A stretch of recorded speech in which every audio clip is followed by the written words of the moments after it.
raise some havoc, Your Honor.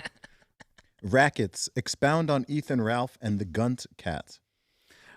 Ethan Ralph is a man who is so fat that his stomach is trying to actually burst open and spill out. So, as a support mechanism, from his penis to his navel, has connected on the inside and bifurcated his stomach into this giant heaving mass.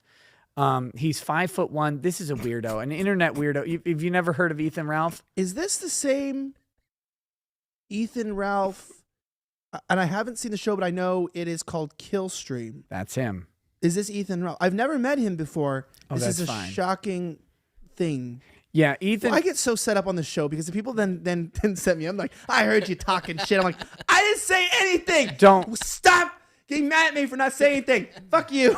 So don't worry. But You don't have to. You don't have to say anything. Yeah, I don't know anything about this guy. Ethan Ralph's a giant bitch. He went to Portugal to show up an ex-co-host. Like he literally, like, imagine this.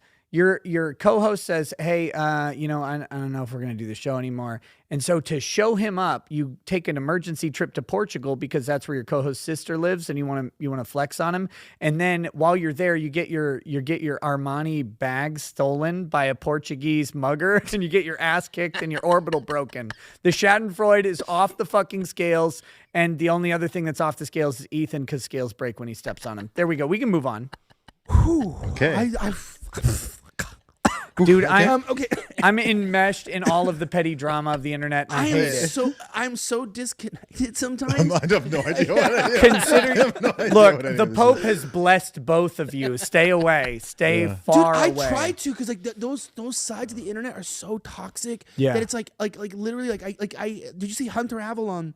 The streamer guy was like he was gonna come on the show because we're gonna do a little like debate thing, and he was like put up on Twitter, yo, like my mental health is so bad, I got to step away from this. I'm like, bro, that's when you press in to being an internet person. Yeah. Like you have to go until your soul dies. And that's when you become better at it. But I also mean, like, I was like, it's crazy because they talk all this shit. And I literally wrote them, though, being not sympathetic, but genuinely I wrote on the post, like, yeah, man, when you like spend your time being toxic and living in the most cesspool part where, you know, like the debate me bros, everything's like argument and drama culture. It's like, well, if you live in that, humans weren't made to live in that world, bro. It's artificial. Yeah. It's fucking toxic. It melts your brain. That side of the internet, everyone's like, why don't you come on debate me? Because I don't want to get up on your fucking debate me shit. Yeah, on your guys' crying stuff. You talk to people. You tell them that they should be socialists while you buy a Porsche off of their super chats. I don't care. I don't pretend to be a socialist and I don't lie to them. So it's like you keep lying, take your bullshit. But like those people, man, I don't know anything about Ethan, so I'm not talking shit. Literally never met the guy, so I don't want to talk shit on people I haven't met. No, you don't have to. I will. But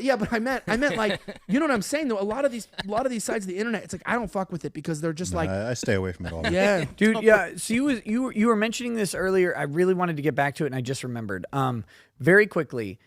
This was one of the crazy things during COVID, and you were talking about all the like where we've gone in this. On the Killstream, on Ethan Ralph's show, I debated a guy on the right, and this was important because it was the right who was pushing the COVID narrative at first.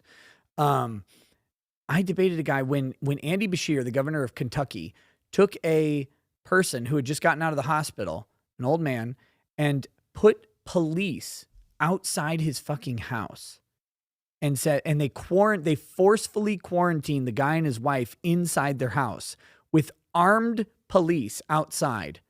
That's when I knew this shit was going way south very quickly. And this is back in 2019. This is when it started, right? 2020, or 2020. Yeah, whatever. Yeah. I don't even remember what year it was anymore. The year was 1614. It was the beginning of 2020, and Andy Beshear, governor of Kentucky, locks a man in his house by force. And I'm on a right-wing podcast arguing with a right-wing guy, and I'm like, wait, so because you're scared of the impacts of this drug, you're okay with putting police outside someone's house? I said, what happens if they leave? And he said, shoot them. Whoa. And I said, holy shit, that is never where we need to be. Never, never, never. But that's where people were. That's where the left is. But it's important to remember that a lot of people on the right were there first. And that's terrifying to me. That's freaking weird. I wasn't even, man, well, I don't know, man. Can you I'm too imagine? black for this. Zuby doesn't I drink like it. that We just phrase. think about I like it. that phrase. I like that. I'm gonna use that. Did you see the general African continent's response to COVID? Nothing. They fucking did nothing, and they got Look at the best look at the death results. rate. Look at the death rates. Yeah, it's Look at the death insane. rates. I love the fact that They had in the- real I love the problems. fact that in the West that's just not covered.